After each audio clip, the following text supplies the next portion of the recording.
สวัสดีเด้อพ่อแม่พี่น้องชะนางกะมีแม่ป้าในจักเพิ่นมาหยังกระวนกระวายสบายดีแม่ป้าสบายดีโดยเจ้ามามาคือว่าแหละนะโอ้ยมันคือแดดแถบแม่ป้าอยู่บนห่มเป็นหยังคือว่ามาลิ้นหล่นคือว่าสิเช่นช่วยๆสิป้าเป็นอะไรโอ้ยมาขอความช่วยเหลือนี่แล้วเอ้ยบ่จักทางไปทางมาแหละได้ยินป้าจอมพันธ์นั่นเว้าว่าไปหานางมีกไปแล้วมันได้บืนมาจะขอความช่วยเหลือหลานนั่นแล้วอยู่โรงหมอมุกพุ่นพาลดลงอายุ13 ปีอยู่โรงเรียนม.2บ่จักทางไปเลยดินเฮือนดินซ่านให้หน้าตากล้าก็ไปจำเบิ่นเบิดแล้วขึ้นร่างใดก็บ่เห็นจังบืนมาลงแล้วป้ามือเป็นหยังแลอัน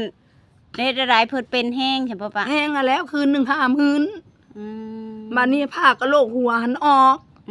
บัดนี้เพิ่งขวาน่ะตีงบ่ได้แล้วปากก็ยังบ่ได้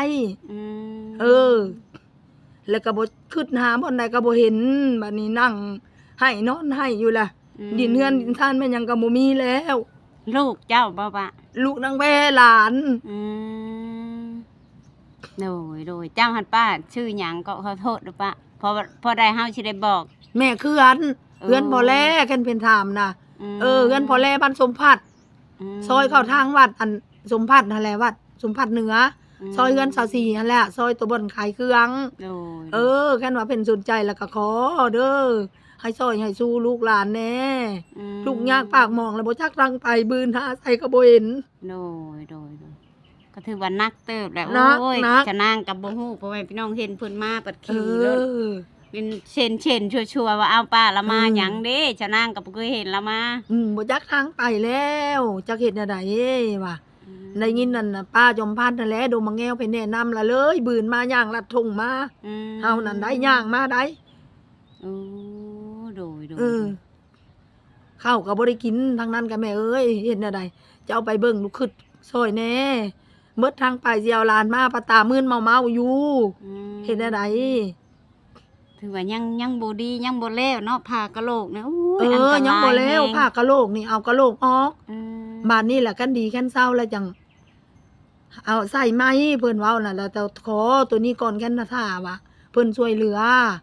กะโหลกน่ะมาใส่อยู่ใส่ก็ได้เพิ่นเว้าหั่นนะคะแนนว่ามันดี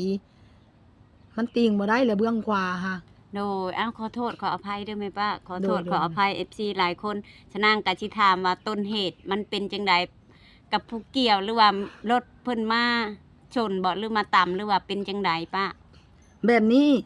แลนางบ่อนเฮือนหั่นน่ะบ่อนนั้นล่ะเพิ่นละมาฮ้องนะแม่ป้าน่ะไปเฮ็ดบ้างให้หลานน่ะเฮ็ดบ่าวล่ะเขียนหนังสืออยู่เขียนหนังสือนะแม่มื้ออื่นนี่เข้าโรงเรียนได้เนาะมื้อนี้วันอาทิตย์บ้านนี้ล่ะไปเฮ็ดบ้างให้แล้วบัดนี้ล่ะเพิ่นสิเฮ็ดพาเข้ามาวัดดงมะแง้ววัดยะพ่ออันพรมบ่ยะพ่อหยังโดยบ้านนี้แหละใส่ไปซื้อกระโตกสิเฮ็ดผ้ากระป้อยแล้วไปซื้อกระโตกซื้อละพามาเด้อลูกเด้อละได้ละมาบ้านนี้แหละยังเทียนไปหาซื้อน้ำบ้านแล้วมันบ่มีแล้วไปซื้อหั่นเวียดดงนานกเขียนเลยได้จังผ้าหมอนี่น่ะเลยลงใต้เลยลงไปมันบ่ทันได้ฮอดปั๊มน้ำมันอันนาทรายอันโตนม่อนใต้เฮือนผัวเสี่ยวนึกลงไปหั่นล่ะแล้วพอดีไปลงในหันซาเขาเห็นนั่นหมอนี่นั่นบ่เสด็จมาเบื้องซ้ายเสด็จข้ามพี่แต่เงินน่ะกำอยู่บ้านนี้ล่ะมาเห็นตะมอนั่นนั่งให้อยู่บ้านนี้แหละ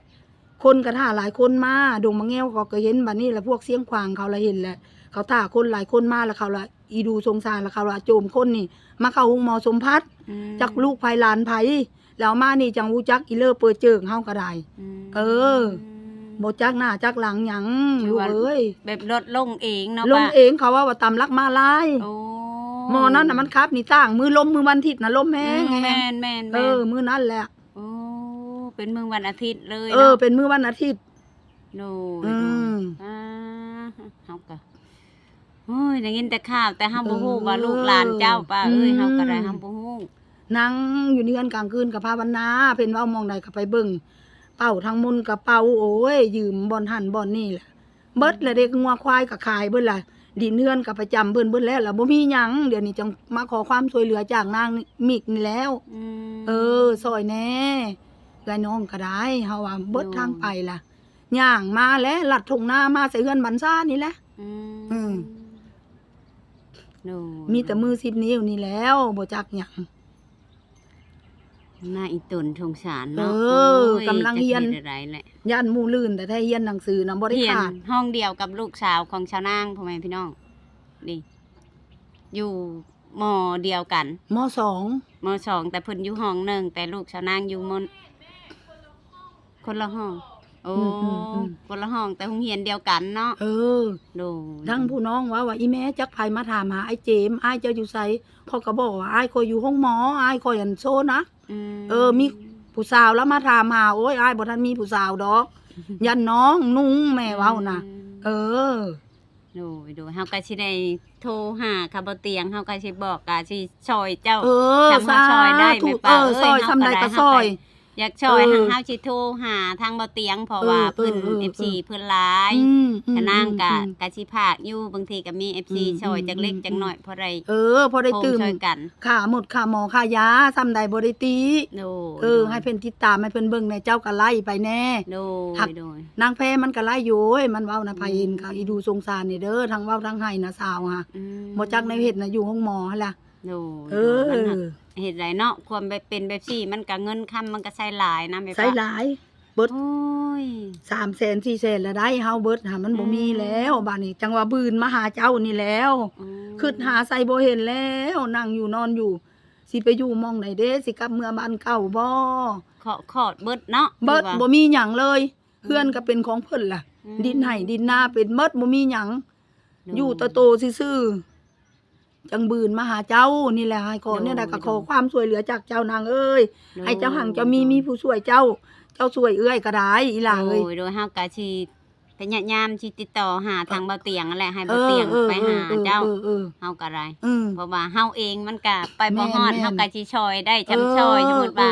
เฮาเอาลงไปแล้วคันว่ามี FC เพิ่นสนใจแบบดูสงสารเฮาก็สิช่วยเพราะว่าเฮาก็บ่เห็นนั่นเนาะจักสิเฮ็ดอะไรพ่อแม่พี่น้องเป็นอันนั้นก็เฮือนทับอันพ่อแล่บ้านสมภาษณ์โดยเฮาก็สิพาเราไปคันว่าเรามา พาไปแน่ โดยเป็นกะสิสัมภาษณ์แล้วกะสิส่งรูปเท้านี่แหละไปให้เบิ่งเท้าเจมนี่นะบ่อนเจ็บมันโดยจังหวะเฮาดิ้นล้นนางเอ้ยว่าจะเฮ็ดได้พ่อแม่พี่น้องเราก็ได้แล่นมาซะนางก็ตกใจว่ามีหยังเด้คือว่าดิ้นล้นแห้งแท้เราก็ได้เนาะนั่นแหละทั้งเอ้ยทั้งน้องว่ากินเนี่ยข้าวกินบ่ได้กินลงไป2 คำ 3 คำมันก็อิ่มเจ้าก็ต้องชูๆต้องกินข้าวนํเพราะว่าคันเฮาบ่กินข้าวเฮาบ่ยืนแห้งกระเตกแหละเพราะว่าคันเฮาบ่เป็นรักให้ลูกให้หลานแฮงบ่ได้เฮาต้องสู้ไปได้ต้องให้มันผ่านไปแม่นมาขึ้นแล้วโอ้ยไปทางใดเด้มื้อนี้กูสิไปหาทางใดเอ้ยน้องก็พิจารณาซอยอยู่ทางบ้านเขาก็ขอดซอยทางนี้ก็ค่อยซอยเบิดเขาก็ได้ยืมน้ำเอื้อยน้ำน้องบ่ได้ออกดอกทางบ้านนี่เฮาเอาดินเฮือนดินซ่านจำยันเพิ่นบ่ให้เปลี่ยนกะโหลกหันเท่าไหร่ซะยังบ่ฮู้นางเพิ่นเอากะโหลกมันหันออกเท่าดีเท่าเศร้าเลยยังใช้เวลานานเพิ่นเว้านะจนดีจนยังจังว่าใส่กะโหลกเทียมบ้านนี่ค่ะเพราะว่าเพิ่นเอากะลับเฟอร์บ่หนีบจนสุดเลยล่ะเห็นหลานเฮาก็บ่อยากเบิ่งซ้ำนะเฮานะบ่อยากเห็นซ้ำนี่แหละเนาะเด็กน้อยมันเป็นอุบัติเหตุจักสิเฮ็ดอะไรแหละต้นเหตุก็อยู่กับเขาหั่นแหละให้มือไผมันแม่ตู้เฮ็ดอะไรแหละเพิ่นก็บ่เว้าว่าเอาให้คู่กรณีเขาเซาออกมาก่อนไปเอาเงินน้ำนางสีนี่แหละสีแพทย์นี่แหละบนห้องสีนี่ล่ะมันผู้อันนั้นได้ใช่ไหมตู้ผู้อันที่ว่าใส่น้องเพิ่นไปได้ใช่เพิ่นว่าได้เขาว่าเขาก็เบิดหลายบ่มีหลานเขาก็เจ็บมื้อนั้นล่ะลงไปเอายาแล้วเอาน่ะพาเงินไปให้เงิน 20,000นำแม่บักเจมน่ะยังเงิน10,000ปลายแล้วว่ามี20,000เท่านั้นบ่อีผู้มันไสอ่ะนะนางผู้ไสอ่ะนะนางนั่นแล้วมีตัวที่หมอแล้วปิ้นหน้าเข้าพาปึ๊บโตบ่ปิ้นเข้าก็ได้มันเว้านะน้ำเอื้อยน่ะมีอยู่คิดอยู่ในใจว่ากูกับมึงนี่บ่ทันได้จบกันหักบ่ให้เว้าสีสวรรค์พวกอาจารย์น่ะบ่ให้เว้าเนี่ยใดก็บ่ให้เว้านางสู้ๆไปก่อนแล้วจังเว้าบัดเดียวมีหยังเฮาอยากปัวเอาหลานเฮานี่สะก้อนคนเฮานี่แต่คนเขาก็ย่าเฮาเว้านั่นนะนางช่วยตาหลานเฮานี่แหละกันว่าเบาเตียงคำไปเฮาก็ขอกรุณาช่วยตาหลานเฮาหลานเฮาปลอดภัยแล้วเฮาจังว่ากันกับเรื่องของเขานะเพราะว่าต้นเหตุกับเขาเฮาก็บ่สนอีก อย่า เฮาต้องปัวให้มันเช่าก่อน ปัวหลานเฮาให้มันเซาแม่เว้าใบบินน่ะเท่าใดแล้วให้เจ้าเก็บไว้ เงินเขาให้เฮาเท่าใดแล้วให้เจ้าเซฟไว้ แต่หมู่คู่เขาก็หลายเดี๋ยวเขาซอยเขาโดยฉันและ กะสิสาธุนางเอ้ย เฮา ได้ กะ ก็ สิ ได้ พยายามโทรหายูทูบเบอร์นี่แหละช่วยเจ้าเพราะว่าเฮาก็บ่จักแนวสิช่วยเนาะสิโทรหาก็คือบ่เตียงนั่นแหละเฮาสิโทรปรึก ขอ ษา ความช่วยเหลือจากเบาเตียงคำมาแล้วเป็นเคยซอยคนเบาเตียงคำน่ะ โดย นั่นแหละในใดก็ชู้ๆแหละเจ้าก็ได้ สู้ๆเฮาก็คิดอยู่ล่ะอ้าวว่ะ ต้องมีมือหนึ่งของเฮาเฮ็ดได้ซะมันต้องเช่าผ่านได้จุดนี้ก็ได้ เพิ่นก็ว่าหมอใหญ่น่ะสมองผู้นี้เลวไวอยู่เลวไวสมองผู้นี้ลงมือวันอาทิตย์นั่นเด้ถือว่าเพิ่นอันหูเมื่อแล้วตอนนี้เนาะหูเมื่อแต่ปากบ่ได้แต่เบื้องขวานี่ตีงบ่ได้แค่ยกมือสิเข้าบ่โรงเรียนก็ยกขึ้น5นิ้วยกขึ้น5นิ้วน้ำว่าน้ำตาน่ะไหลแต่ว่าบ่ได้ตีแต่ว่าบ่ได้แต่ชูมือขึ้นได้สู้ๆแม่เฒ่าว่าสู้ๆบักละมันก็ยกมือขึ้นแต่เข้าน่ะยังป้อนเข้าทางอันนี้โดยตานี่หากะไข่ยังบวมเบิดล่ะนี่บ่เป็น4คนเบิดล่ะเลือดมันสิเว้าบ่อาบบ่ได้นางเอ้ยเอาไปนะก็ว่าเขาเว้านับนางคูณเว้าหันนับผู้หนึงมีบ่ผู้เดียวเท่านี้มันเว้านะเบิ่งมันเลือดมันสิเว้าบ่เสื้อผ้าน่ะกองอยู่มาแซ่เก้าน้ำ10น้ำก็ยังแดงอยู่เพราะว่ามันนักน้ำเลือดช่วงน่ะคือ1 50,000 50,000ค่ะบัดนี้แหละแม่นี่สู้บ่ไหวแล้วแม่สิไปขอความเมตตาไปหาแม่เฒ่าจุมพันธ์แม่เฒ่าจุมพันธ์แล้วแนะนำมันมาหาเจ้าเฮาก็สิได้โทรหาทางบ่เตียงพุ่นแหละเพราะว่าเฮาก็นั่นเฮาก็สิช่วยเจ้าซอยป้านี่เด้ออีหล่าเด้อโดยอยู่ดีมีแฮงหายไวๆพ่อแม่พี่น้องฉะนั้นก็มื้อนี้กันเนาะก็มีแบบแม่ตู้นั่นแต่บ้านจุมพันธ์วิไลนี่แหละเพิ่นมาหาชะนางแบบลิ้นรนชะนางจนตกใจว่าเอามีเวียกหยังเด้มีหยังเด้เกิดขึ้นเด้ชะนางก็ตกใจเด้อพ่อแม่พี่น้องเพราะว่าชะนางก็บ่เคยมีแบบนี้เนาะปันมาแล้วเพิ่นก็มาขอความช่วยเหลือพ่อแม่พี่น้องเพราะว่าหลานเพิ่นเกิดอุบัติเหตุขี่รถแล้วเรื่องก็คือแบบชะนางถามเพิ่นนั่นแหละพ่อแม่พี่น้องแบบขี่รถไปชื่อนั่นให้คนในบ้านนั่นแหละแล้วมันก็เลยเกิดอุบัติเหตุเพิ่นก็เลยไปจักทางไปเพิ่นเบิดหลายแล้วเพิ่นเว้าหั่นเพิ่นก็เลยมาหาชาวนางมาหาขอความช่วยเหลือให้ชาวนางติดต่อหาทางเบาเตียงพ่อแม่พี่น้องชาวนางก็สิติดต่อทางเบาเตียงลองเบิ่งก็ทางเขาเบาเตียงแล้วก็เบายาวเนาะชาวนางก็สิพยายามติดต่อลองเบิ่งพ่อแม่พี่น้องก็จักสิเฮ็ดได้แหละคนเฮามันบ่จักทางไปก็เลยแบบบืนไปเพิ่นว่ามีคนในบ้านนั่นแหละเพิ่นแนะนำมาบ้านของชาวนางนี่แหละก็เลยเขาแนะนำมาว่าให้มาหาชาวนางให้ชาวนางหันโทรหาทางเบาเตียงพอได้ให้เบาเตียงมาถ่ายพอได้ให้เบาเตียงช่วยเหลือยันว่ามีทางผู้ใหญ่เพิ่นอินดูสงสารพ่อแม่พี่น้องโอ้ยนี่แหละความมันแบบเกิดอุบัติเหตุมันก็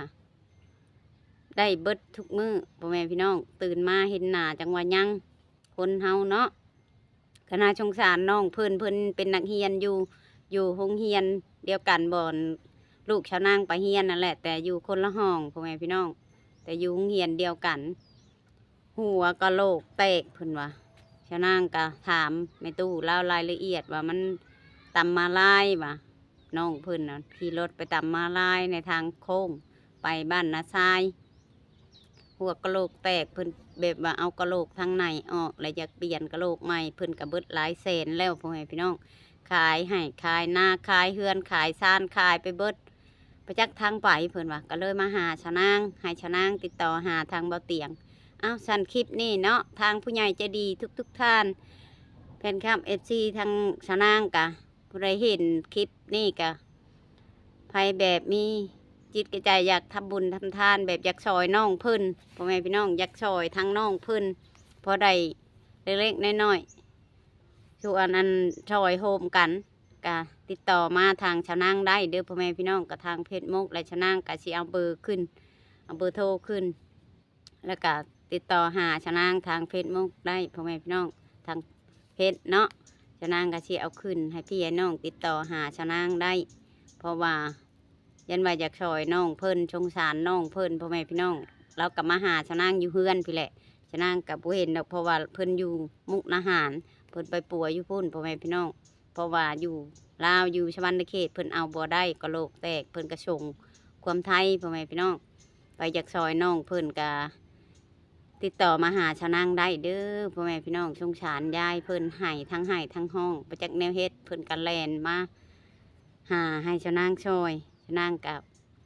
จักสิช่วยในใดแหล้วเนาะก็ช่วยสิโทรหาทางบ่เตียงแหละพ่อแม่พี่น้องชะนางก็ได้สิเป็นญาติยามที่ติดต่อหาทางบ่เตียงให้บ่เตียงไปเบิ่งไปช่วยเพิ่นในใดก็ได้ช่วยเล็กๆน้อยๆก็ยังดีใจเนาะเอาสำหรับคลิปนี้ชะนางก็สิจบไว้จำนี้พ่อแม่พี่น้องก็ทาอีกเบิ่งอีกคลิปหน้าว่ามันสิเป็นจังใดไปอยากซอยน้องเพิ่นก็ติดต่อหาทางชะนางเด้อพ่อแม่พี่น้องปูเล็กปูน้อยบ่ได้ซอยค่าหืดค่ายาน้ำน้องเพิ่นก็สงสารน้องเพิ่นพ่อแม่พี่น้องเอ้าสำหรับคลิปนี้ชะนางก็สิจบไปแล้วพ่อแม่พี่น้องชะนางก็สิลาไปเลยเด้อพ่อแม่พี่น้องตัวใดชะนางเว้าผิดก็ชะนางก็ขอโทษขออภัยเด้อพ่อแม่พี่น้องสำหรับคลิปนี้ลาไปแล้วก็สบายดี